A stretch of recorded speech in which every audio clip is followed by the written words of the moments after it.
mas mahalin mo si Mrs. kapag may anak na kayo. Ito kasi yung stage ng buhay ng kababaihan na magbabago lahat sa kanya.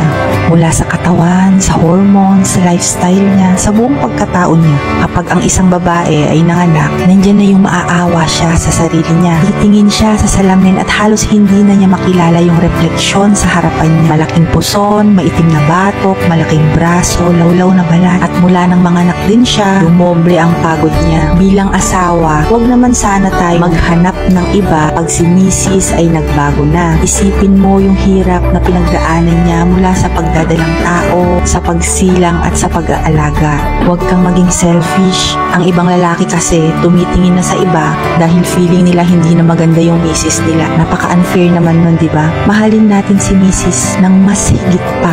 Mas dapat ma-appreciate natin siya.